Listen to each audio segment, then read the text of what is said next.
أشهد أن لا إله إلا الله وحده لا شريك له وأشهد أن محمدا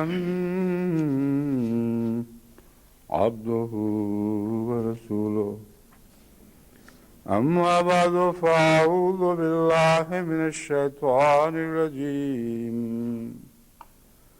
بسم الله الرحمن الرحيم الحمد لله رب العالمين الرحمن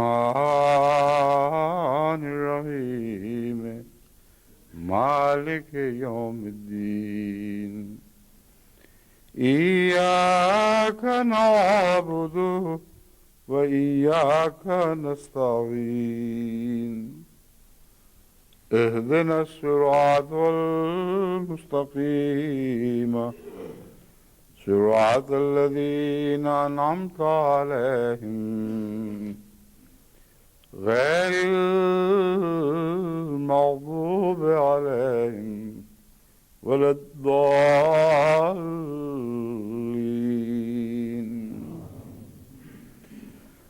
وإذا سألك عبادي عني فإني قريب أجيب دعوة الداع إذا دعاني فليستجيبوا لي وليؤمنوا بي لعلهم يرشدون. سورہ البقرہ آیت 187. رمضان کے تعلق میں اس آیت کی پہلے بھی کئی بار تلاوت کی جا چکی ہے. اس کے مضمون پر مختلف پہلوؤں سے جماعت کو متوجہ کر چکا ہوں.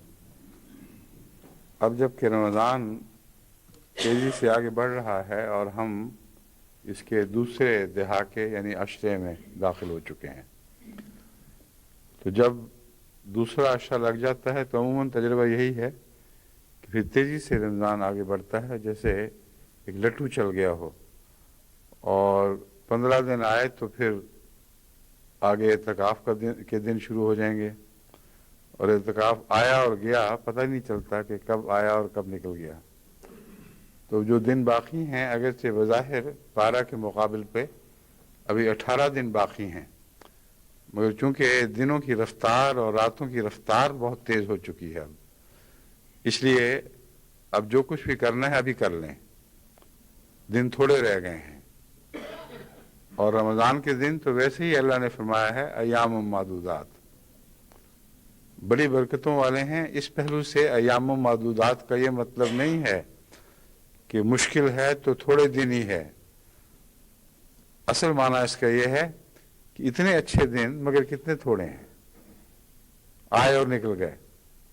تو اس لیے جو کچھ بھی کمانا ہے اس عرصے میں کما لو، جو محنت کرنی ہے کر لو، اور اس حد تک کما لو کہ سارا سال کام آئے.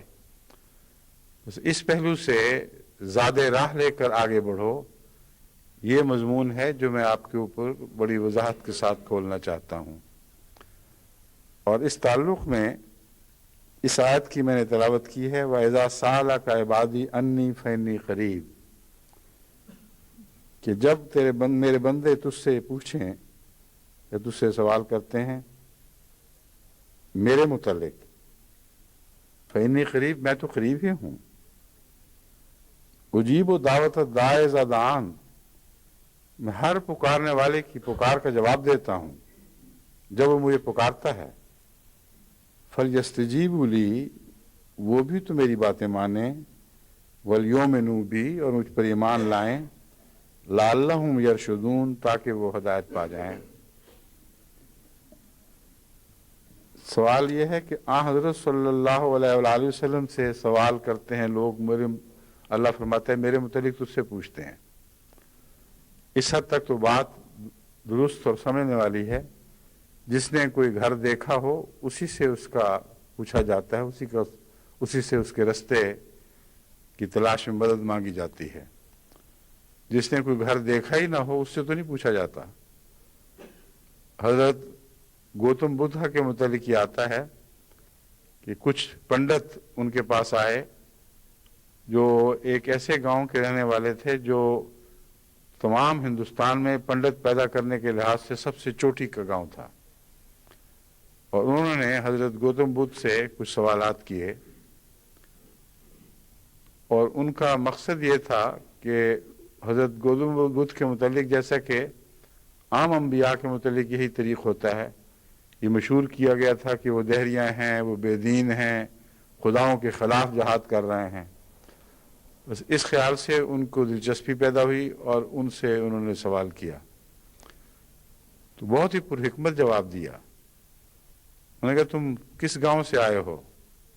فلاں گاؤں سے۔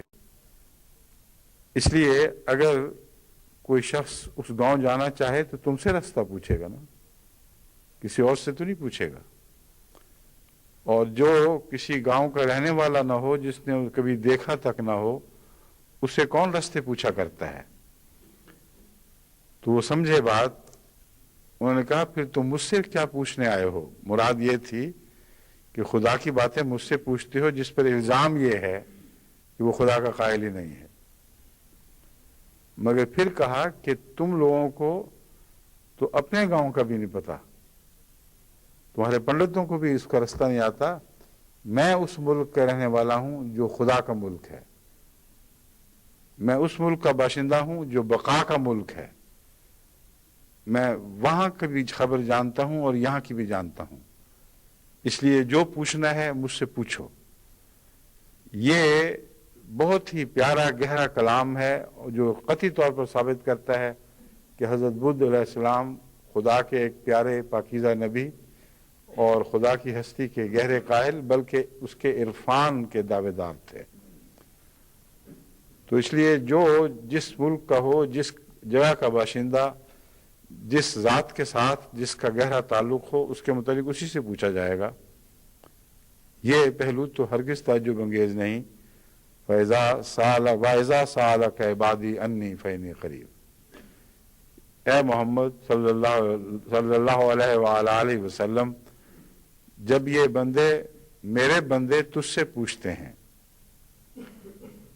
تو اس پہ تو کوئی اعتراض نہیں، مگر جو مشکل مسئلہ ہے جو ان کو سمجھ نہیں آ رہا وہ یہ ہے کہ میرے بندے ہیں، اور جس کے بندے ہیں وہ کہتا ہے میں قریب ہوں، تو کیوں اس کو محسوس نہیں کر رہا ہے؟ کیوں اس کے قرب کا احساس نہیں پیدا کرتے؟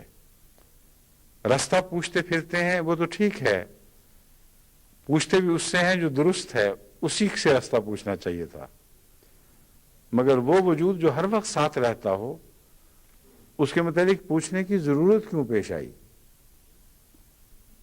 اجیب دعوت الداعی اذا دعان، میں تو ہر پکارنے والے کی پکار کا جواب دیتا ہوں جب وہ مجھے بلاتا ہے۔ اور یہ جو دعوت ہے یہاں، یہ عام دعوت مراد نہیں، ایسی دعوت جس میں گہری سچائی پائی جائے، جس میں اخلاص ہو، جس میں یقین ہو، اس دعوت کا خدا جواب اس حد تک بھی دیتا ہے کہ فرماتا ہے کہ جب وہ لوگ جو کشتیوں میں سفر کرتے ہیں، نرم خو ہواؤں میں چلتے ہیں، یہاں تک کہ وہ ہوائیں بدل جاتی ہیں، اس سے پہلے خدا کے قائل بھی نہیں ہوتے، مگر اس وقت جب کہ موت سامنے کھڑی نظر آتی ہے، جب ان کو غرقابی دکھائی دیتی ہے، تو گھبرا کے پھر خود مجھے پکارتے ہیں، میں پھر بھی ان کی سن لیتا ہوں، انہیں بچا لیتا ہوں، جانتے ہوئے کہ جب وہ ساحل کے امن تک پہنچ جائیں گے تو وہ اس وقت پھر اسی شرک میں مبتلا ہو جائیں گے جو پہلے کیا کرتے تھے۔ تو خدا تعالیٰ کا سننا ایک قطعی ثابت شدہ حقیقت ہے، یہاں تک کہ دہریوں کی بھی سن لیتا ہے، مشرکوں کی بھی سن لیتا ہے، اس سے زیادہ قریب اور کیا ہو سکتا ہے؟ اور ہر موقع پر جب کہ بیچ میں کوئی اور راہ بتانے والا نہ ہو، خدا وہاں موجود ہے۔ تو اس پہلو سے توجہ یہ دلائی گئی ہے کہ میں جو ہمیشہ قریب ہوں، تو مجھے دور نہ رکھو، اتنا دور نہ رکھو کہ میرے متعلق تمہیں پوچھنا پڑے، پوچھتے پھرو کہ میں کہاں ہوں۔ بس ایسی ذات جو دور بھی ہے اور قریب بھی ہے، تو تم چاہو تو اسے دور بھی بنا سکتے ہو، چاہو تو اسے قریب بھی سمجھ سکتے ہو۔ میرا وعدہ ہے کہ اگر تم مجھے قریب سمجھو گے تو میں قریب ہو کر تمہیں دکھائی دوں گا، تو یہ باتوں کا جواب دوں گا۔ جیسے قریب بیٹھے کوئی شخص بولتا ہے تو آپ اس کی طرف متوجہ ہوتے ہیں اور اسے بہت چیخنا نہیں پڑتا۔ اسی مضمون میں ایک دفعہ حضرت صلی اللہ علیہ وآلہ وسلم نے اپنے سفر کے ان ساتھیوں کو جو بہت اونچی آواز سے تسبیح و تحمید کر رہے تھے، فرمایا ذرا تحمل سے کرو، آرام سے بات کرو، جس خدا کو تم پکارا ہے وہ بہرا تو نہیں ہے، وہ دور تو نہیں ہے، وہ سن رہا ہے۔ حالانکہ بسا اوقات بلند آواز سے بھی حضرت صلی اللہ علیہ وآلہ وسلم نے تکبیر کی اور تسبیح و تحمید میں بھی بلند آواز سے کام لیا، مگر مراد یہ تھی کہ بعض دفعہ انسان محض دکھاوے کے لیے بعض دفعہ اونچی آوازیں کرتا ہے، جو حضور اکرم صلی اللہ علیہ وسلم کو پسند نہیں تھی۔ یہ رسم و رواج کے طور پر ایک مشغلہ بنا کر، اس لیے حضور صلی اللہ علیہ وآلہ وسلم مومن کو ہمیشہ معنی خیز کام کرتے ہوئے دیکھنا چاہتے ہیں۔ بامانی بات، سچی بات، دل کی گہرائی تک سچی ہو۔ اونچی آواز ہو تو وہ بھی ایک سچی وجہ سے اونچی آواز ہو، دھیمی آواز ہو تو وہ بھی ایک سچی وجہ سے دھیمی آواز ہو، مگر ضمناً یہ بھی تو بتایا کہ وہ تو ساتھ ہی ہے، تم دل میں بھی بات کرو گے تو وہ سن ضرور لے گا، اور وہ جانتا ہے، ہر بات پر نظر رکھتا ہے۔ بس انہی قریب کا یہ معنی ہے، اور جو اتنا قریب ہو اور اس کا قرب محسوس ہو، اس کے متعلق یہ نہیں پوچھا جائے گا وہ ہے کہ نہیں ہے، وہ کہاں ہے، بس یہ سوال ناجائز ہیں۔ یہ پہلو جائز ہے کہ آپ جانتے ہیں اس کے رستے کو، ہمیں بھی دکھائیں وہ طریقے، ہمیں بھی وہ سکھائیں گر، جن پر چل کر، جنہیں استعمال کر کے ہم اللہ کے ان معنوں میں قریب ہو جائیں جن معنوں میں آپ ہیں۔ اور اس پہلو سے قریب کا معنی یہ ہوگا اجیب و دعوت الداعی، آپ کی دعائیں وہ سنتا ہے، آپ جب بھی اسے پکارتے ہیں وہ جواب دیتا ہے۔ ہم اپنی ذات پر یہ فضل نازل ہوتے اس طرح نہیں دیکھ رہے، بس وہ خدا جو قریب ہے اور ہم نے جان لیا آپ کے وجود پر غور کر کے کہ یقیناً قریب ہے، اس کا ہمیں تو بتائیں کہ کیسے اس تک پہنچنا ہے۔ یہ اس پہلو سے یہ اور معنی بن جاتے ہیں اس مضمون کے۔ ایک پہلو سے دعوت عام ہے کہ ہر کوئی شخص مطمئن ہو جائے، تسلی پا جائے کہ اس کا خدا دور نہیں ہے، ہر وقت اس کے ساتھ ہے، مگر اسے محسوس کرنا ہوگا۔ دوسرا یہ کہ اگر تم یہ سمجھتے ہو کہ دعوتوں کا جواب ایسا آنا چاہیے جیسا تم چاہتے ہو، تو تم نے ٹھیک پوچھا ہے۔ محمد مصطفیٰ صلی اللہ علیہ وآلہ وسلم جانتے ہیں، اور آپ ہی کی زندگی کا لمحہ لمحہ اس بات پر گواہ ہے کہ میں قریب ہوں۔ بس انہی قریب ان معنوں میں محمد رسول اللہ کی ذات کے حوالے سے معنی دے گا۔ ان کو بتاؤ مجھے دیکھتے نہیں، مجھ سے جو پوچھ رہے ہو تمہیں پتہ نہیں کہ خدا میرے کتنے قریب ہے، ہر وقت میری دعاؤں کو سنتا ہے، ہر پکار کا جواب دیتا ہے۔ بس اگر تم نے طریق پوچھنا ہے تو وہ طریق یہ ہے، فَلْيَسْتَجِيبُوا لِي۔ اللہ مخاطب ہے، مگر چونکہ سوال رسول اللہ صلی اللہ علیہ وسلم سے کیا گیا تھا، اس لیے رسول اللہ صلی اللہ علیہ وآلہ وسلم کی طرف سے ایک جواب دیا جا رہا ہے، اور وہ آپ کو یہ سکھایا جا رہا ہے کہ تم یہی جواب دینا جو اصل اور حقیقی جواب ہے۔ میں تو اتنا قریب ہوں کہ جب میں بندے سے مخاطب ہوتا ہوں تو بیچ سے سارے سلسلے اڑ جاتے ہیں اور کوئی بیچ میں نہیں رہتا۔ اس لیے یہ نہیں فرمایا کہ تو جواب دے، فرمایا میں قریب ہوں، جواب خود ہی شروع کر دیا ہے۔ اور اس مضمون میں اس کو آپ غور سے پڑھیں تو یہ ساری باتیں شامل ہیں جو میں آپ کے سامنے رکھ رہا ہوں، کہ جس شخص سے تم نے پوچھا درست پوچھا ہے، مگر تمہیں پوچھنے کی ضرورت کیوں پیش آئی؟ وہ خدا جو ہر وقت رہتا ہے، ہمیشہ قریب رہتا ہے، اس کے متعلق یہ سوال نہیں پوچھا جا سکتا کہ وہ کہاں ہے۔ بس ابتدائی سوال کے لحاظ سے جس میں خدا کی ہستی کے متعلق سوال ہو ہے بھی کہ نہیں ہے تو کہاں ہے کیسے مل سکتا ہے؟ اس کے جواب میں یہ قریب کا یہ معنی بنے گا کہ تم عجیب لوگ ہو، میں تو ہر وقت تمہارے ساتھ رہتا ہوں اور تم میرے متعلق پوچھتے پھر رہے ہو۔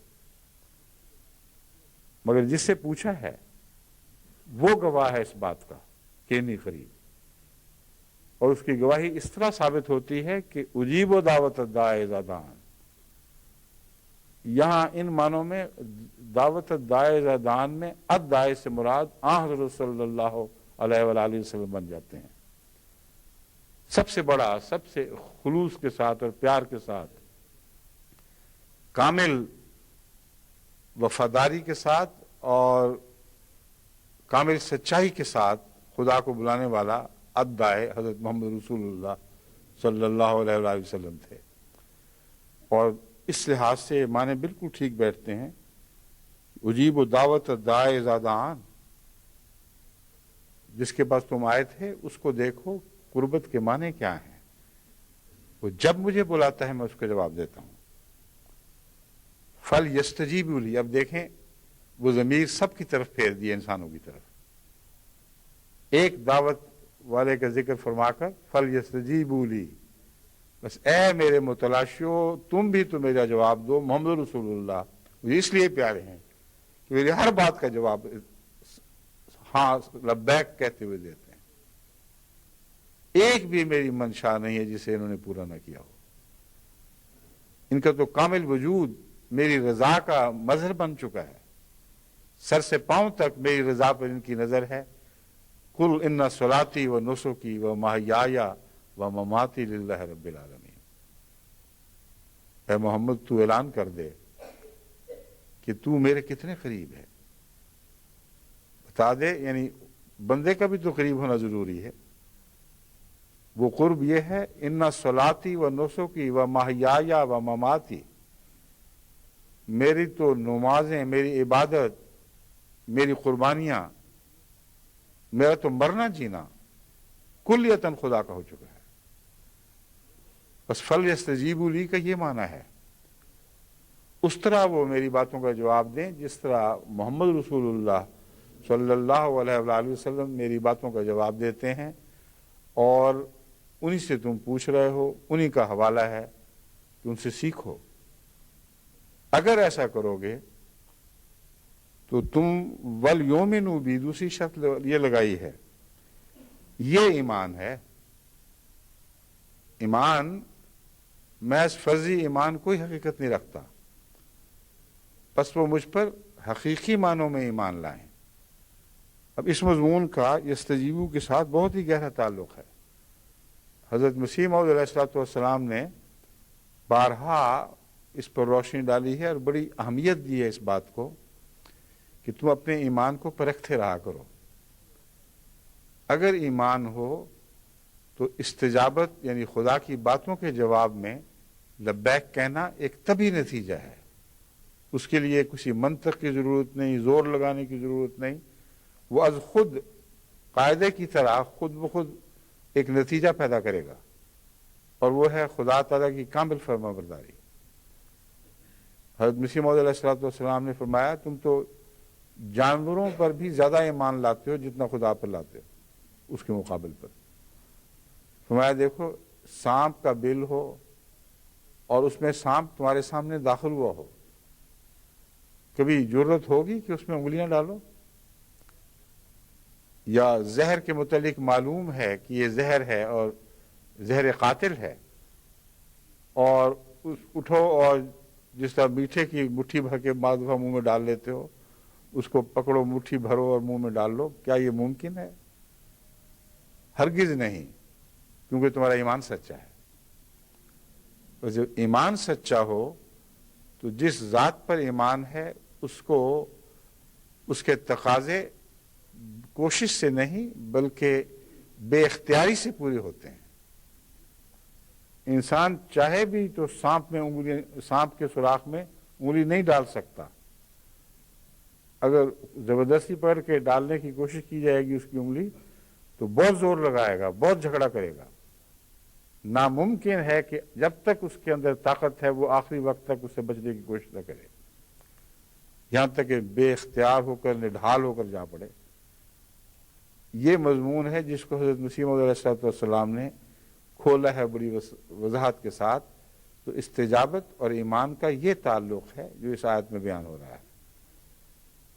فَلْيَسْتَجِيبُوا لِي فَلْيُؤْمِنُوا بِي، حالانکہ بظاہر یہ دکھائی دیتا ہے کہ ایمان پہلے آیا ہے پھر استجابت ہے، اور ہے یہی بات، مگر استجابت کا دعویٰ کرنے والوں کے لیے خدا کو ڈھونڈنے میں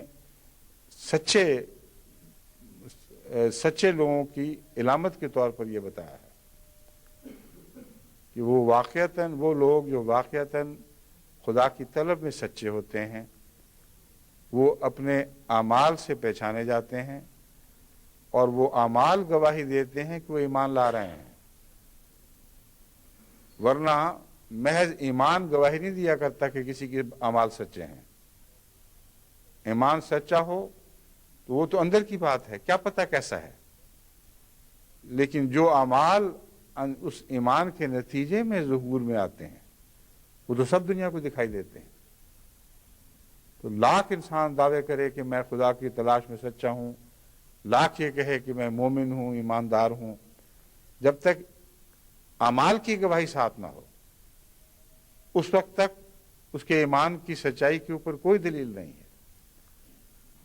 تو اگر یہ مانے کہ اجیب و دعوت الداعی اذا دعان حضرت صلی اللہ علیہ وآلہ وسلم کے حوالے سے کیے جائیں کہ میں دیکھو الداعی کی، اس بلانے والے کی آواز کا ہمیشہ جواب دیتا ہوں جس کی طرف تم آئے ہو، تو پھر دوسرے معنی اس کے یہی بنیں گے فَلْيَسْتَجِيبُوا لِي، بس تم جس طرح یہ میرے لیے ہر بات پہ لبیک کہتا ہوا آگے بڑھتا ہے اور گردن جھکا دیتا ہے، تم بھی ویسا ہی کرو۔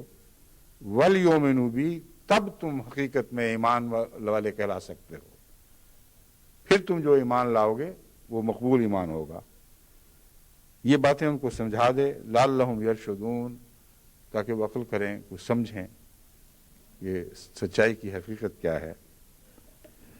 بس اس پہلو سے رمضان کے دن تھوڑے رہ گئے ہیں، اور یہاں جس خدا کا ذکر ہے کہ میں قریب ہوں، میں پہلے بھی بیان کر چکا ہوں، حضرت مسیح موعود علیہ السلام فرماتے ہیں کہ رمضان میں یہ قریب تر آ جاتا ہے۔ بس یہاں قریب کا ایک اور معنی بھی ہے کہ اگرچہ ہمیشہ قریب ہوں، مگر بعض دن قربت کے دن ہوتے ہیں، بعض وصال کے دن آ جایا کرتے ہیں، وصال کے موسم ہوتے ہیں، بہار کے بھی موسم ہوتے ہیں، خزاں کے بھی موسم ہوتے ہیں۔ تو فرمایا کہ یہ موسم میرے ملنے کا موسم ہے، یہ وہ موسم آیا ہے کہ جب میں قریب ہوں۔ بس اس قرب کے دور میں جو زیادہ راہ آپ نے کمانا ہے وہ خدا خود ہے، کیونکہ اگر خدا کما لیں گے تو سارا سال وہ آپ کا بنا رہے گا، اور گزشتہ سال کی نسبت سارا سال آپ کو اپنے زیادہ قریب محسوس ہوگا۔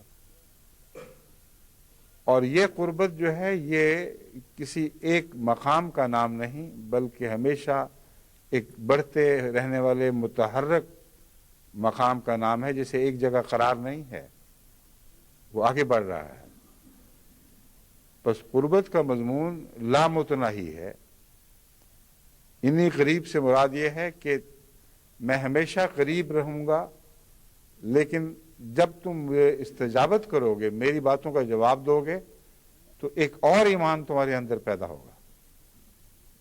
اور حضرت اقدس مسیح موعود علیہ السلام نے اس اور ایمان کے مضمون کو بھی بڑی شان اور وضاحت کے ساتھ پیش فرمایا ہے۔ فرماتے ہیں انسان کو پتہ نہیں ہوتا، وہ سمجھتا ہے کہ میرے تعلقات کسی سے درست ہیں، مگر جب حقیقت میں درست ہوتے ہیں تو ان تعلقات میں سے ایک اور روشنی پیدا ہوتی ہے، اور پھر وہ تعلقات ایک اور شان کے ساتھ قائم ہو جاتے ہیں۔ جو خواب میں سوتے ہوئے سمجھ رہا ہے کہ میں جاگا ہوا ہوں، اس کو بھی تو ایک ہوش ہے، مگر جب جاگنے کے بعد اسے ہوش آتی ہے تو وہ اور ہی قسم کی ہوش ہوتی ہے۔ لیکن جہاں تک خدا کا تعلق ہے، ہم ہمیشہ ہی سوئے رہیں گے اور ہمیشہ ہی جاگتے رہیں گے۔ اور ہمارا جاگنا ایسے ہی ہوگا جیسے خواب کے اندر سلسلہ بر سلسلہ ہم جاگتے چلے جا رہے ہیں اور وہ کبھی ختم ہی نہیں ہو سکتا۔ بس خدا تعالیٰ کا تصور، اس کا عرفان اس کے قریب ہونے سے پیدا ہوتا ہے، اور جتنا عرفان بڑھتا ہے اتنا وہ قریب ہوتا ہے، جتنا عرفان بڑھتا ہے اتنا ہی حقیقت میں ایمان بڑھتا ہے، کیونکہ عرفان اور ایمان کا آپس میں گہرا جوڑ ہے۔ یہ دو الگ الگ چیزیں نہیں ہیں، الگ الگ کی بھی جاتی ہیں مگر در حقیقت الگ ہونی نہیں چاہیے، کیونکہ ایک چیز جس کی صفات کا آپ کو علم نہ ہو، اس پر ایمان بھی ہو تو وہ کافی نہیں ہے۔ ایک جنگل کا پھل آپ دیکھتے ہیں، بہت خوبصورت دکھائی دیتا ہے اور خوشبو بھی اچھی ہے، دل چاہتا ہے آپ توڑ کے اسے کھائیں۔ ایمان تو ہے کہ یہ پھل ہے، خوبصورت بھی ہے، لیکن یہ نہیں پتا کہ وہ کڑوا ہے، کسیلا ہے، یا میٹھا ہونے کے باوجود بھی زہریلا ہے۔ یہ جو دوسرا پہلو ہے اس کو عرفان کہتے ہیں۔ یہ علم ہی کی ایک قسم ہے، لیکن وہ علم جو آہستہ آہستہ گہرائی میں اترتا چلا جاتا ہے اسے عرفان کہا جاتا ہے، ورنہ حقیقت میں علم ہی کی شاخیں ہیں سب۔ تو علم کے بغیر اور عرفان کے بغیر خدا تعالیٰ پر ایمان مکمل ہو ہی نہیں سکتا، اور نہ اس سے پورا فائدہ اٹھا سکتا ہے انسان۔ بس فَلْيَسْتَجِيبُوا لِي وَلْيُؤْمِنُوا بِي میں یہ دوسرا ایمان یہ معنی بھی رکھتا ہے کہ وہ میری باتوں کا جواب دیں گے تو ایک اور ایمان ان کو نصیب ہوگا، میں نسبتاً زیادہ قریب آؤں گا، اور یہ قربت جو ہے یہ نہ ختم ہونے والی ہے۔ بعض دوریاں بھی نہ ختم ہونے والی ہوتی ہیں، بعض قربتیں بھی نہ ختم ہونے والی ہوتی ہیں۔ جہاں تک انسان کا تعلق ہے، انسان کو بھی یہ تجربے ایک دوسرے سے تعلقات میں ہوتے رہتے ہیں۔ بعض لوگوں کا قرب دکھائی دیتا ہے کہ بہت قریب ہیں، لیکن پھر بھی اس ذات میں اور قرب چاہنے والوں کے درمیان ایک فاصلہ رہتا ہے، اور جوں جوں وہ ایک دوسرے کے مزاج کو سمجھتے ہیں ایک دوسرے سے قریب تر ہوتے چلے جاتے ہیں، اور کوئی نہیں جانتا کہ کسی انسان کی کتنی گہرائی ہے۔ جتنی طبیعت میں گہرائی ہوگی اتنا قرب رفتہ رفتہ ملے گا، اور بیک وقت یہ نہیں کہہ سکتے کہ مجھے فلاں شخص کا قرب نصیب ہو گیا ہے۔ اور جہاں تک اللہ تعالیٰ کا تعلق ہے، وہ قریب ہوتے ہوئے بھی تو اتنا دور ہے کہ اس کے متعلق لوگ پوچھتے پھرتے ہیں۔ اس سے صاف پتہ چلا کہ قرب سے مراد کوئی ایک ایسا مقام نہیں ہے جو حاصل ہو گیا، آپ نے پکڑ لیا اور قریب چیز ہاتھ آ گئی۔ قرب کے اتنی منازل ہیں، یہ قریب ہونے کے باوجود دکھائی نہیں دیتا، سنائی نہیں دیتا، اس کا شعور پیدا نہیں ہوتا، اس پر ایمان نہیں آتا، اور قریب پھر بھی ہے۔ جب شعور پیدا ہوتا ہے تو ایمان بڑھنے لگتا ہے، وہ حقیقت میں کچھ اور قریب ہونے لگتا ہے۔ اور یہ قرب ایسا نہیں کہ چیز چیز سے ٹکرا گئی اور بات ختم ہو گئی۔ یہ قرب ایسا ہے جو ایک لامتناہی سفر ہے، کبھی نہ ختم ہونے والا۔ اور اسی لیے سیر فی اللہ کا مضمون قرآن کریم نے بیان فرمایا ہے۔ ایک سیر ہے جو کسی جگہ پہنچ کر اس کو دیکھا جاتا ہے، اس کا نظارہ کیا جاتا ہے، ایک سیر ہے جو ڈوب کر ہوتی ہے۔ تو سیر فی اللہ کا جو محاورہ ہے اس میں یہی اشارہ ہے کہ اللہ تعالیٰ کی ذات میں ڈوب کر اس سے زیادہ قریب تو ہو نہیں سکتے کہ کسی کی ذات میں ڈوب جاؤ، مگر وہاں پہنچ کر اتنے قرب کے باوجود بات تمہیں یہ سمجھ آئے گی کہ منزل آنے گئی، منزل کی طرف سفر شروع ہوا ہے۔ اور یہ وہ سفر ہے جو غیر متناہی سفر ہے، اس کا کوئی کنارہ نہیں ہے، کیونکہ غرق ہونے کے بعد، ایک ایسی ذات میں غرق ہونے کے بعد جس کی کوئی تھا نہیں، جس کی کوئی آخری حد نہیں ہے، کوئی نیچے ایسی چٹان نہیں کہ پہنچ کے آپ کہہ دیں کہ یہ اس کی آخری حد تھی، بلکہ اس کی گہرائی لامحدود ہے۔ کوئی مقام نہیں جہاں پہنچ کے پاؤں لگ سکے انسان کے۔ بس اس پہلو سے قریب کے معنی جو ہیں وہ یہ ہوں گے کہ وہ جب میرے باتوں کا جواب دیں گے تو ان کا مجھ پر ایمان ہمیشہ بڑھتا رہے گا. اور ایمان بڑھنا یہاں ان معنوں میں ہے کہ عرفان بڑھتا رہے گا. ایمان بڑھنا یہاں ان معنوں میں ہے کہ میری ذات کا علم ان کو ایسا نصیب ہوگا کہ ہر دفعہ وہ کہیں گے ہیں یہ خدا تھا، ہم تو دھوکے میں رہے، ہم تو کچھ اور سمجھتے رہے، لیکن اللہ یہ بھی ہے اور یہ بھی ہے اور یہ بھی ہے اور یہ بھی ہے. ایک ایسی خوبصورت وادی کا سفر جو نہ ختم ہونے والی ہو، ہر موڑ پر ایک نیا حسن دکھائے، اس سفر کی طرف اشارہ ہے. فَلْيُؤْمِنُوا بِي، استجابت کریں، میری باتیں مان کے تو دیکھیں، ان کو پتہ تو لگے کہ ایمان ہوتا کیا ہے، پھر وہ مجھ پر ایمان لائیں گے، اور وہ ایمان جو ہے وہ نہ ختم ہونے والا ہے. كُلَّ يَوْمٍ هُوَ فِي شَأْنٍ، پھر مجھے وہ دیکھیں گے کہ میری تو ہر دن ہر لمحہ جو ان پر گزرتا ہے شان بدلتی چلی جا رہی ہے. ایک شان کے ساتھ میں آج ان پر طلوع ہوا ہوں، ایک نئی شان کے ساتھ کل طلوع ہوں گا. جب ہر لمحہ شان بدلے گی تو علم کامل ہو ہی نہیں سکتا، مگر علم صحیح رخ پر رواں ہو سکتا ہے. اس سے زیادہ انسان کو کوئی طاقت نہیں، اس سے زیادہ وہ کچھ حاصل نہیں کر سکتا. کہ اللہ تعالیٰ کے عرفان یا اس کے علم کے سفر میں انسان غرق ہو جائے اور آگے بڑھتا چلا جائے، یہاں تک کہ وہ خود رہنمائی کر کے ہاتھ پکڑ کر پھر اپنی طرف لے کے جائے. اب یہ بات عجیب لگتی ہے، ہاتھ پکڑ کر اپنی طرف لے جانا، مگر قرآن کریم یہی بیان فرماتا ہے آن حضرت صلی اللہ علیہ وسلم کے روحانی سفر کے متعلق، اسرا بہ عبدا لیلا من المسجد الحرام الى المسجد الاقصی.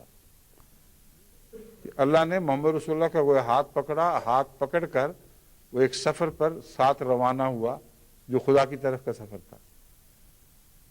تو ظاہر بات ہے کہ اس میں جسمانی سفر مراد ہو ہی نہیں سکتا، کیونکہ جو شخص کسی کا ہاتھ پکڑ لیتا ہے وہ اپنی طرف اس کو روانہ کر ہی نہیں سکتا. مگر اگر لامحدود ذات ہو اور اس کی ذات کے اندر کا سفر ہو تو ہاتھ پکڑنے والا جہاں ہاتھ پکڑتا ہے وہاں بھی ہے، اور اپنی جن گہرائیوں کی طرف لے جا رہا ہے وہاں بھی ہے. بس وہ ہاتھ پکڑتا ہے اور اپنی ذات کے اندر کا ایک ایسا سفر شروع کراتا ہے جو کبھی ختم نہیں ہو سکتا. بس ان معنوں میں فَلْيُؤْمِنُوا بِي کے مضمون کو آپ سمجھیں تو فرمایا ہے لَعَلَّهُمْ يَرْشُدُونَ، یہ لوگ سمجھ جائیں حقیقت تو پھر وہ ہدایت پا جائیں گے. ہو سکتا ہے وہ ہدایت پا جائیں، لَعَلَّهُمْ، ان کے لیے امکان پیدا ہوگا. بس اس رمضان مبارک میں یہ مزے چکھیں تو پھر آپ کو سمجھ آئے گی کہ عبادتوں کا کیا مقصود ہے، بھوکا رہنا کیوں ہے. ورنہ خالی بھوکا رکھنے سے اور تکلیف دینے سے تو خدا کو کوئی مزہ نہیں آتا. وہ تو رازق ہے، وہ تو جب اپنے بھوکے بندے کو کھانا کھاتے دیکھتا ہے تو جو لذت بھی خدا کے حوالے سے بیان کی جا سکتی ہے وہ محسوس فرماتا ہے. یہاں تک کہ لوگوں سے قیامت کے دن سوال کرے گا کہ میں بھوکا تھا، تو نے مجھے کھانا کیوں نہ کھلایا. گویا کہ ایسی لذت محسوس کرتا ہے گویا بھوکا کھاتے وقت محسوس کر رہا ہو. ہم تو ہر بھوکے کی ذات میں ڈوب کر اس کے بھوک کا اندازہ بھی نہیں کر سکتے، اس بھوک کے مٹنے پر اس کی لذت کا اندازہ بھی نہیں کر سکتے. مگر وہ ذات جو ہر جگہ ہے، ہر کونا سے واقف ہے، وہ جانتی ہے کہ بھوک کیا تھی. وہ ذات جانتی ہے کہ بھوک مٹنے پر جو لطف آیا ہے، جو سکون نصیب ہے، وہ کیا چیز ہے. تو خدا تعالیٰ کی جہاں اس حد تک باریک نظر ہو اپنے بندوں پر کہ ان کی بھوک خدا کی بھوک بن جائے، ان کی سیری خدا کی سیری ہو جائے، اس ذات کے متعلق یہ کہنا کہ ہم نے اسے حاصل کر لیا، ہم جان گئے ہیں، یہ درست نہیں ہے. یہ تو تجربہ ہوگا تو پتہ چلے گا، رفتہ رفتہ اس میں سفر ہوگا. بس رمضان کے مہینے میں وہ آپ کو بھوکا رکھنے سے کیا مزے اٹھا سکتا ہے، جو خود بتا رہا ہے کہ میں تو تمہاری بھوک مٹا کے لطف اٹھاتا ہوں. آپ کو پیاسا رکھ کے کیسے وہ مزے اڑا سکتا ہے، جبکہ وہ خود کہتا ہے کہ میں پیاسے کی پیاس بجھاتا ہوں، ننگے کو کپڑے دیتا ہوں، جس کو چھت نہیں ہے اس کے لیے چھت کا سامان کرتا ہوں، اور جو ایسا کرتا ہے وہ گویا میری خاطر ایسا کرتا ہے، مجھے دیتا ہے۔ بس یہ معنی ہیں بھوک اور تکلیف کے کہ اللہ تعالیٰ چونکہ خود بنی نوع انسان کی تکلیفوں کو پہچاننے کے لیے کو سمجھتا ہے، اور جس حد تک سمجھتا ہے اس حد تک کوئی اور ذات سمجھ نہیں سکتی۔ تکلیفوں کے دور ہونے کا لطف جو خدا کو علم ہے، دنیا میں کسی اور ذات کو علم نہیں۔ تو ہمیں بھی اپنے عرفان کی خاطر ان باتوں میں سے گزارتا ہے، اور عرفان الہی کا ایک یہ بھی مضمون ہے کہ جیسے خدا اپنے بندوں کے حال پر گہری نظر رکھتا ہے، ان کی بھوک پر بھی نظر رکھتا ہے، ان کی پیاس پر بھی، ان کی غربت پر بھی، ان کے بھوک مٹنے کے لطف بھی جانتا ہے، پیاس بجھنے کے لطف بھی جانتا ہے، غربت سے امیری کی طرف سفر کی جو لذتیں ہیں ان سے بھی آشنا ہے۔ اس خدا کی طرف تم نے حرکت کرنی ہے تو وہ طریق اختیار کرو۔ اس لیے جو بھوک ہے وہ خدا تعالیٰ کے مزید عرفان کی خاطر ہے، اور ہمیں وہ عرفان اپنی ذات کے حوالے سے دیا جا رہا ہے، ورنہ خدا کو ہم بذات خود پہچان سکتے ہی نہیں، کیونکہ وہ ذات ہی الگ ہے۔ لیسا کمثلہ شیء، اس جیسی تو کوئی ذات ہے ہی نہیں۔ بس خدا کے سکھانے کے ڈھنگ بھی دیکھیں کتنے پیارے ہیں، ہمیں ہمارے حوالوں سے سکھاتا ہے اور بتاتا ہے کہ دیکھو تم جب بھوکے رہو گے تو اس بھوک کے نتیجے میں تمہیں اپنے بھائی کی تکلیف کا احساس ہوگا، اور یہ اس وقت تمہیں یاد آنا چاہیے کہ خدا کو احساس ہے، اور وہ بھوک کی خاطر نہیں ڈالتا، بلکہ اس سے اور بہت سے عظیم مقاصد ہیں جو حاصل ہوتے ہیں۔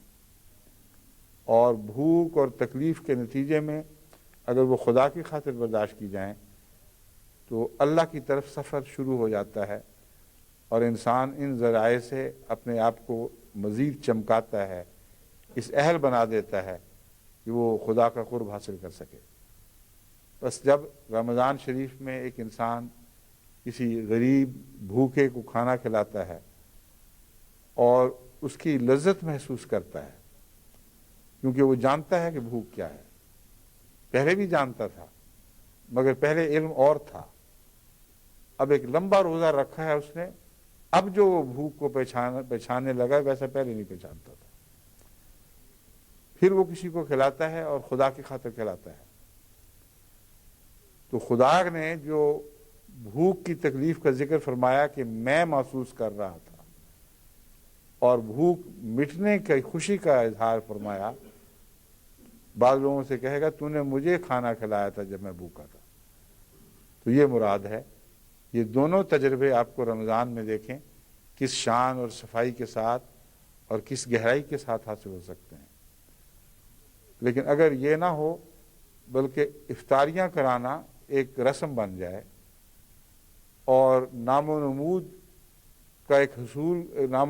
کا ذریعہ ہو جائے تو یہ رمضان بالکل فضول خالی چلا جائے گا، نہ آپ کو اللہ کا عرفان نصیب ہوگا، نہ اس کے وہ فوائد ملیں گے، نہ اس کے نتیجے میں قرب الہی کا احساس پیدا ہوگا، کیونکہ رمضان کمانا ہے تو اس طرح کمائیں جیسے حضرت اقدس محمد مصطفیٰ صلی اللہ علیہ وآلہ وسلم نے کمایا، اور آپ سے بڑھ کر کوئی خدا کی طرف سے اعلان کرنے کا مستحق نہیں تھا کہ انی قریب، یہاں میں قریب ہوں، اور آپ سے بڑھ کر قربت کسی نے کمائی نہیں، اگرچہ یہ بھی خدا کا فضل ہی تھا جو آپ کو عطا ہوا، مگر قربت کمانے کے بھی تو کچھ راز ہوا کرتے ہیں، کچھ ڈھنگ ہوتے ہیں، بیٹھے بٹھائے تو قربت نہیں کمائی جاتی۔ آپ سمجھتے ہیں حسن ایسی چیز ہے جس میں کوئی محنت نہیں، از خود اس کے نتیجے میں ایک شخص دوسروں کو قریب کر لیتا ہے، مگر روحانی حسن کمانے پڑتے ہیں۔ یہ یاد رکھیں، خلق اور خلق میں یہ ایک نمایاں فرق ہے۔ خلق تو وہ تحفہ ہے جو بنا بنایا آپ کو نصیب ہو گیا ہے، اور خلق میں سے ہر خلق کی قیمت دینی پڑتی ہے۔ بس باوجود اس کے کہ بعض لوگ اعلیٰ اخلاق کی صلاحیتیں لے کے پیدا ہوتے ہیں، مگر یہ خیال غلط ہے کہ ان کے خلق کی ان کو قیمت نہیں دینی پڑتی۔ ہر خلق کے بدلے کوئی قربانی کرتے ہیں، اور خلق نام ہے مسلسل قربانی کا۔ مسلسل ایثار کے بغیر آپ کو خلق کا معنی سمجھ آ ہی نہیں سکتا۔ ایک آدمی کسی ناپسندیدہ بات کو دیکھتا ہے، اگر بے اختیار اس کا اظہار ہوتا ہے ناپسندیدگی کا، گالی منہ سے نکلتی ہے، مشتعل ہو جاتا ہے، کبھی ہاتھ اٹھا بیٹھتا ہے، کبھی اور ایسے طریق پر اس کو ذلیل اور رسوا کرتا ہے کہ اس کے دل سے اس کی بڑھاس نکل جائے، اس کو خلق تو نہیں کہتے۔ یہ تو بنیادی بہیمیت ہے، وہ فطرت ہے جو رو حالت میں ہے، جو اپنی کچی حالت میں ہے۔ خلق کے لیے قربانی دینی پڑتی ہے۔ ایسا شخص جب برداشت کرتا ہے تو بسا اوقات دیکھنے والے کو پتہ ہی نہیں کہ اس کے دل پہ بھی تو کچھ گزر رہی ہے، یہ بھی محسوس کر رہا ہے، محسوس کرنے کے باوجود برداشت کرتا ہے۔ تو دیکھیں، ایک دیکھنے والے کے نزدیک تو کوئی آواز ہی نہیں آئی، چپ کر کے ایک آدمی بیٹھا رہا ہے، کہتے ہیں یہ بڑا خلیق ہے، اس نے اچھے اخلاق کا مظاہرہ کیا، مگر اس مظاہرے کے دوران اندر اس کی کیا کیفیت تھی یہ آپ کو کیا پتہ لگ سکتا ہے؟ خلق میں اگر آپ تفصیل سے غور کریں گے، اپنے تجربات پر غور کریں گے، تو لازماً آپ کو دکھائی دے گا کہ ہر خلق کے اندر ایک مشقت اور محنت ہے، اور بغیر محنت کے خلق کمائے نہیں جاتے۔ بس یہ کہہ دینا کہ حضرت صلی اللہ علیہ وآلہ وسلم کو اللہ تعالیٰ نے صلاحیتیں زیادہ بخشی تھیں، اس لیے آپ نے تو اوپر آنا ہی تھا۔ جتنی صلاحیتیں آپ کو بخشی ہیں، آپ نے ان کو استعمال کر لیا ہے؟ کیا اپنی استعداد کے مطابق آپ خلیق ہو گئے ہیں ان معنوں میں کہ آپ کو جو استعدادیں ملی تھیں آپ نے ان کو اسی طرح زیر نگیں کر لیا، اور ہر لمحہ اپنے جذبات کے حوالے سے آپ نے قربانیاں دے دے کر اپنے آپ کو چمکایا ہے؟ اگر یہ درست ہے تو پھر تو ٹھیک ہے کہ آپ کہیں کہ جہاں تک ہم پہنچ سکتے تھے ہم پہنچ گئے، جہاں تک محمد رسول اللہ صلی اللہ علیہ وسلم پہنچ سکتے تھے آپ پہنچ گئے، اس میں ہمارا کوئی دخل نہیں، آپ کا کوئی دخل نہیں۔ مگر یہ درست نہیں ہے۔ صرف یہ بات نہیں ہے کہ حضور اکرم صلی اللہ علیہ وآلہ وسلم کو وسیع تر اخلاق کی صلاحیتیں بخشی گئی تھیں، بلکہ یہ بھی درست ہے اس کے کنارے تک پہنچے ہیں آپ، اپنی حدود کے آخری کناروں کو چھوا ہے، اور اس سفر کے لیے بے انتہا قربانیاں دی ہیں۔ ایک ایک لمحہ آپ کا خلق کماتے ہوئے گزرا ہے، تب جا کے وہ معراج نصیب ہوا جس کو لوگ دیکھتے ہیں، اشش کرتے ہیں اور نہیں جانتے کہ اس کی حقیقت کیا ہے۔ بس ہر شخص کا اپنا بھی تو ایک معراج کا مقام ہے۔ ہر شخص کو جو صلاحیتیں بخشی گئی ہیں ان کو اگر بروئے کار لائے، ان کا حق ادا کرے، ان کا حساب دے سکتا ہو، تو ہر شخص سے ایک خوبصورت وجود رونما ہوگا جو ایک خلق آخر کہلائے گا، اور یہی خلق کمانا ہے۔ اس مضمون کو سمجھے بغیر آپ خلیق بن ہی نہیں سکتے، خلق کما ہی نہیں سکتے۔ بس صلاحیتیں سب کو بخشی گئی ہیں، لیکن یہ ہے جو مضمون ہے فَلْيَسْتَجِيبُوا لِي، کہ خلق کمانے کا بہترین ذریعہ یہ ہے کہ اللہ کی رضا کی خاطر اپنی رضا کی گردن اس کے سامنے جھکا دیں، اور اس سے بہتر خلق کمانے کا اور کوئی ذریعہ نہیں ہے۔ جب رضائے باری تعالیٰ کی خاطر آپ ایک کام کرتے ہیں تو قطع نظر اس سے کہ آپ کو خلق کی تعریف آتی بھی ہے کہ نہیں آتی، آپ خلیق ہو رہے ہوں گے، دن بدن آپ زیادہ بااخلاق ہوتے چلے جائیں گے۔ بس اس کے لیے کسی علم کی بھی ضرورت نہیں ہے۔ یہ ہے لطف کی بات جو اس آیت میں ہمیں سمجھا دی گئی کہ جس سے پوچھا ہے اس کی پھر ادائیں بھی تو سیکھو۔ یہ کہنا منہ سے کہہ دینا تو آسان ہے کہ قرب الہی، خدا ہر جگہ ہے، ہم ہر وقت خدا کے قریب ہیں۔ اب جس سے پوچھ بیٹھے اب اس کی ادائیں بھی دیکھنی ہوں گی۔ تمہیں معلوم ہونا چاہیے کہ قریب ہے تو کن معنوں میں قریب ہے۔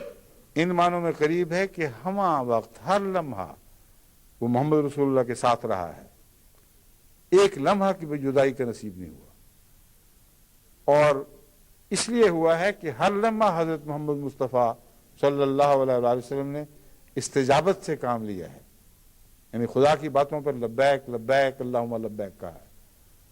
اپنے سارے وجود کو ایک سواری جس طرح ایک سوار کے حضور پیش کرتی ہے اپنے آپ کو، آپ کی رضا کو اپنے جان پر سوار کر لیا اور اس سواری کے خوب حق ادا کیے۔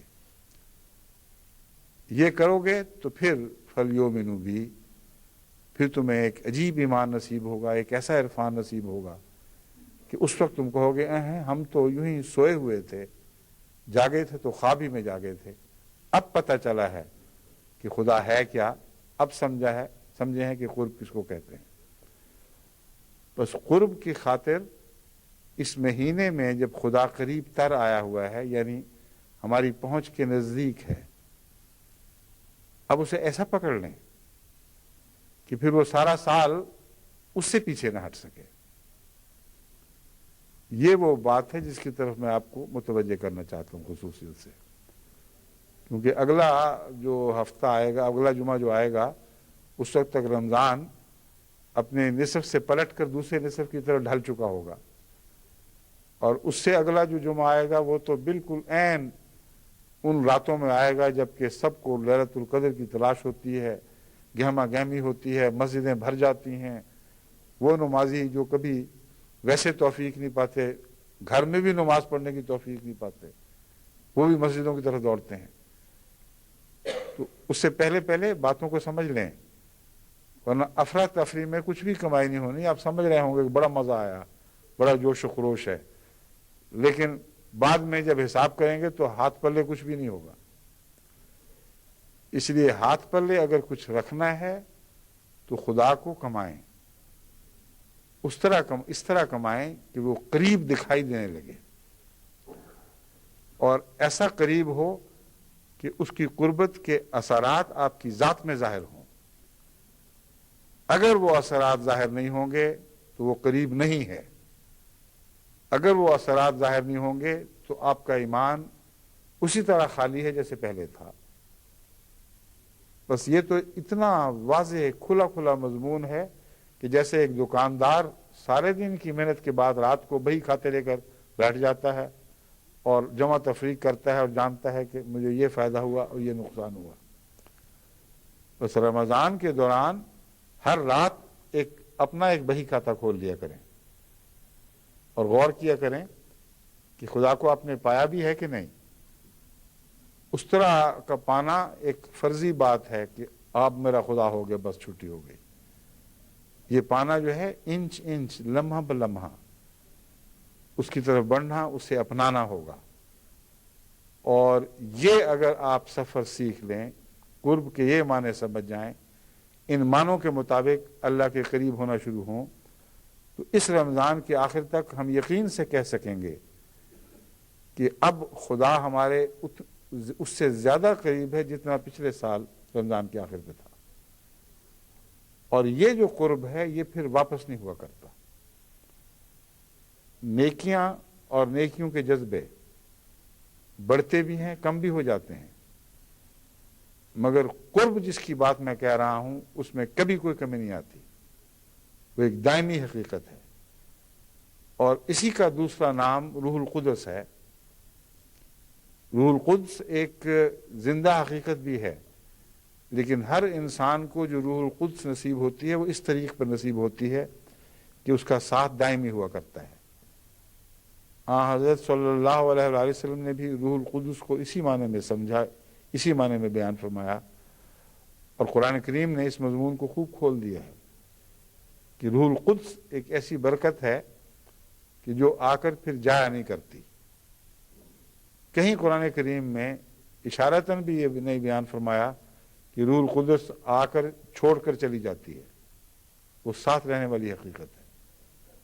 حضرت مسیح موعود علیہ السلام نے بھی روح القدس کو اس معنی میں بڑی وضاحت کے ساتھ ہمارے سامنے رکھا ہے، یہ تو ایک دائمی برکت ہے، بس خدا تعالیٰ کا قرب ایسا جو آ کر ٹھہر جائے، ٹھہر ان معنوں میں نہ جائے کہ بڑھے نہیں، بلکہ ٹھہر ان معنوں میں جائے کہ آپ کے گھر کا ہو چکا ہو، اور پھر آپ کو یہ خطرہ نہ ہو کہ یہ مجھے چھوڑ کر چلا جائے گا۔ اتنا خدا آپ کما لیں جو پھر مستقلاً آپ کا ضرور ہو چکا ہو، یہ ہے قرب الہی۔ تاکہ اتنے حصے پر بھی تو جب بھی ہاتھ بڑھائیں آپ کا ہاتھ پڑ جائے، آپ دیکھ لیں، ٹٹولیں کہ ہاں یہ ہے۔ بس یہ وہ معنی ہیں قرب کے جن معنوں کی طرف متوجہ کر کے میں آپ کو بقیہ رمضان میں دعاؤں کی طرف متوجہ کرنا چاہتا ہوں۔ اپنے لیے دعا کریں اور ہر روز یہ پہچان کرنے کی کوشش کریں کہ آپ نے خدا کو کسی حد تک پایا ہے کہ نہیں پایا، اور کیا اس حد تک پایا ہے کہ وہ آپ کا اپنایا گیا ہے، اور اگر اس حد تک نہیں پایا تو پایا ہی نہیں۔ یہ بالکل جھوٹ ہے کہ کوئی یہ سمجھے کہ میں نے خدا کو پایا تو تھا مگر وہ چھوٹ گیا، جاتا رہا، کیونکہ خدا کی حقیقت ایک حسن ہے، اور ایسا کامل حسن ہے کہ اسے چھوڑا جا سکتا ہی نہیں۔ اس خدا کو پائیں جو حسن کامل ہے، جو دور سے بھی دکھائی دیتا ہے اور غیروں کی نظر سے بھی دکھائی دیتا ہے، مگر قریب سے بھی دکھائی دیتا ہے اور اپنی نظر سے بھی دکھائی دیتا ہے۔ جب قریب سے دکھائی دیتا ہے اور اپنی نظر سے دکھائی دیتا ہے تو رگ جان سے بھی قریب تر ہو جاتا ہے۔ یہ معنی ہے قرب الہی کا، جو پھر کبھی بے وفائی نہیں کرتا، کبھی چھوڑ کر نہیں جاتا۔ رگ جان سے قریب تر ہو گیا تو کیسے ممکن ہے کہ آپ زندہ رہیں اور وہ چھوڑ کر چلا جائے؟ رگ جان چھوٹے گی تو پھر وہ خدا چھوٹے گا، اور رگ جان کا رشتہ کٹا تو موت واقعہ ہو گئی، تو خدا تو اس سے بھی قریب تر ہے۔ بس یہ دوام ہے قرب الہی کا، جس کی طرف اس آیت کریمہ میں بھی اشارہ فرمایا گیا ہے کہ خدا تمہارا ہوگا، لیکن جب بھی ہوگا، جتنا بھی ہوگا، تب تمہارا ہوگا اگر وہ تمہارا ہو چکا ہو، اور پھر کبھی تمہیں نہ چھوڑے، یعنی تم پھر کبھی اس کو چھوڑ نہ سکو۔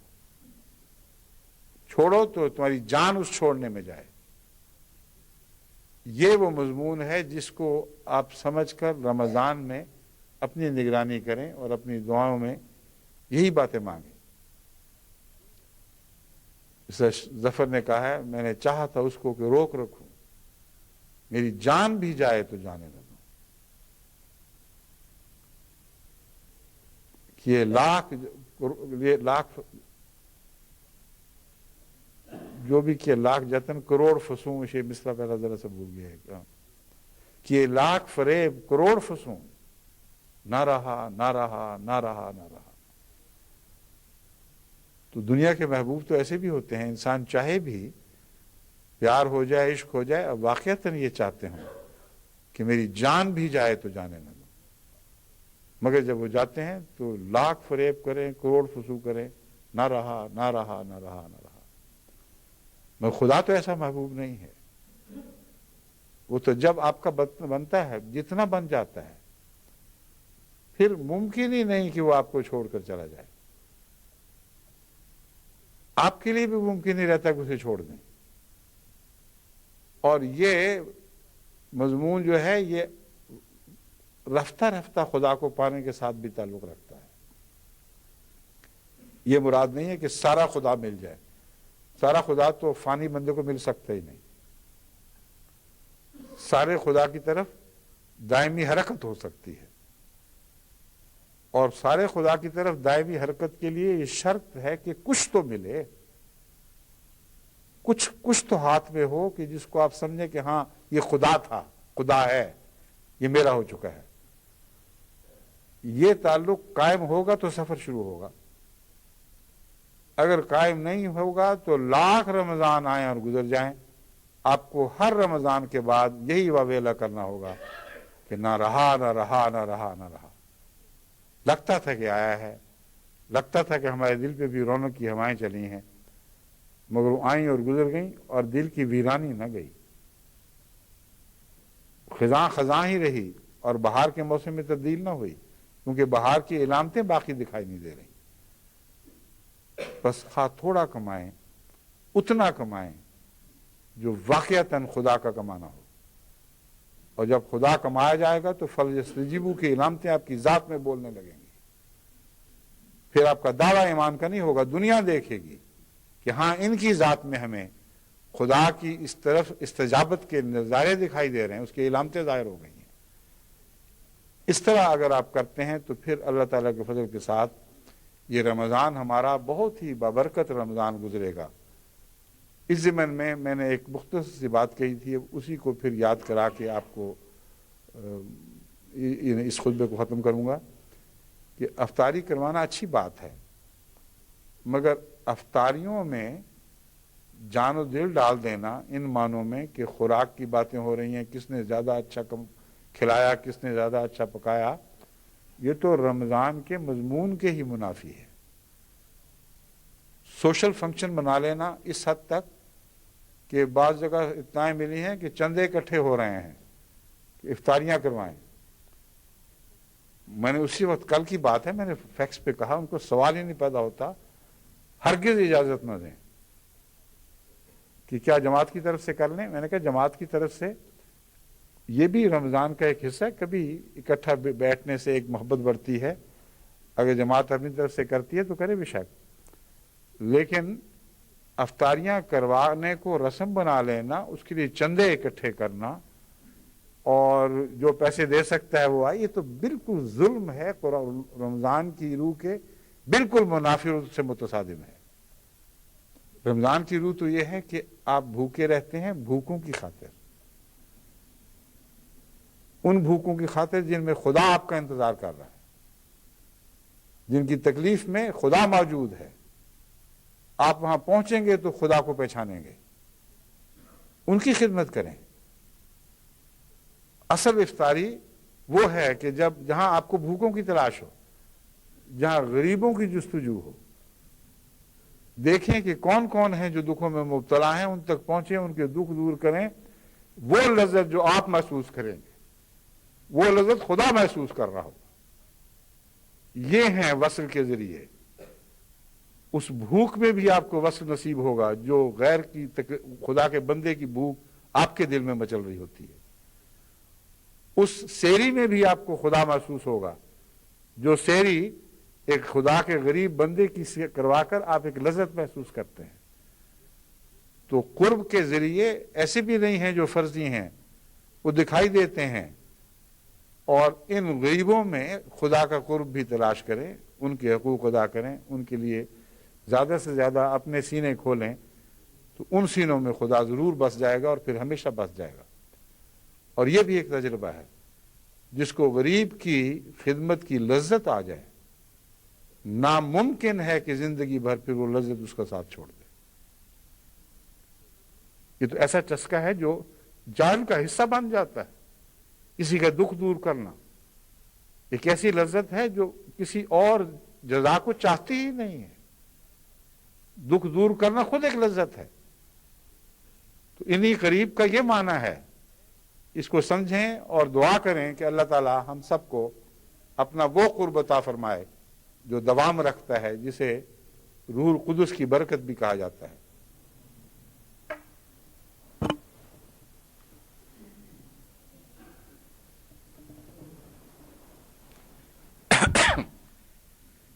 ابھی نماز جمعہ اور عصر کے بعد ایک بیعت بھی ہوگی۔ عام طور پر تو یہ رواج نہیں ہے، دستور نہیں ہے مطلب ہے، مگر ایک ہمارے دوست تشریف لائے ہوئے ہیں روس سے، جن کا نام آذربائیجان ہے، اور یہ ایک بہت بڑے آرٹسٹ ہیں، اور اس ملک کے تھیٹرز ایسوسی ایشن کے صدر اور انٹرنیشنل کنفیڈریشن آف تھیٹر ایسوسی ایشن کے ممبر ہیں۔ گورباچوف کے زمانے میں سینٹ کے ممبر بھی رہے ہیں۔ یہ احمدیت کی جستجو میں یہاں نہیں آئے تھے، ان کے اپنے آرٹس کے کام تھے جن کی خاطر یہاں تشریف لائے، مگر چونکہ ان کا وہاں احمدیوں سے تعارف تھا انہوں نے ہمارا حوالہ بھی دیا، یہاں آتے رہے، درس میں شریک ہوتے رہے اور ہمیں دیکھتے رہے نمازیں پڑھتے ہوئے۔ کل مجھے ملے ہیں تو مجھے کہا کہ میں تو پہلے مسلمانوں کو جو عام طور پر دیکھا کرتا تھا اس سے مجھے کبھی دلچسپی پیدا نہیں ہوئی تھی اسلام میں، مگر میری خوش نصیبی ہے کہ رمضان کے مہینے میں یہاں آ گیا ہوں۔ جو میں نے اپنی آنکھوں سے یہاں دیکھا ہے یہ تو عجیب پرکیف نظارہ ہے۔ یہ اسلام ہے جو حقیقت میں لوگوں کو زندہ کر سکتا ہے۔ یہ مختصر سی بات کی تھی، اور جانے کے بعد پیغام ملا کہ میری خواہش ہے کہ میں جمعے کی نماز کے بعد بیعت کروں۔ تو اگرچہ عام طور پر اس وقت یہ اتنا وقت نہیں ہوا کرتا، مگر کیونکہ یہ ایک خاص موقع ہے اور بہت ہی معزز انسان اور پاک باز پاک دل ہیں، بالکل کوئی لمبی بحثیں نہیں کی، صرف دیکھا ہے۔ ہاں ایک اور بات بھی کی ہے انہوں نے کہ جو میرے گزشتہ مضامین چھپے ہیں روس کے متعلق یا ویڈیوز وغیرہ تیار ہوئی ہیں، بیٹھ کے پورا دیکھتے بھی رہے ہیں، اندر اندر ذہنی اور علمی تیاری بھی کی ہے، مگر بحث کے طور پر نہیں بلکہ خود دیکھ کر۔ تو اس وجہ سے ان کے احترام میں نے اجازت دے دی کہ جمعہ اور عصر کی نماز کے بعد ان کی بیعت ہوگی، اگرچہ یہ ٹیلی وائز نہیں ہوگی، مگر لوگ چونکہ سن چکے ہیں اس لیے دعا میں شامل ہو جائیں اپنے طور پر۔ الحمدللہ نام میں بیٹھ چکا تھا کہ نہیں؟ ہاں۔ الحمدللہ نحمدہ ونستعینہ ونستغفرہ ونؤمن بہ ونتوکل علیہ ونعوذ باللہ من شرور انفسنا ومن سیئات اعمالنا من یہدہ اللہ فلا مضل له ومن یضللہ فلا ہادی لہ ونشہد ان لا الہ الا اللہ وحدہ لا شریک لہ ونشہد ان محمدا عبدہ ورسولہ۔ عباد اللہ رحمکم اللہ، ان اللہ یامر بالعدل والاحسان وایتاء ذی القربى وینہی عن الفحشاء والمنکر والبغی یعظکم لعلکم تذکرون۔ اذکروا اللہ یذکرکم وادعوہ یستجب لکم ولذکر اللہ اکبر۔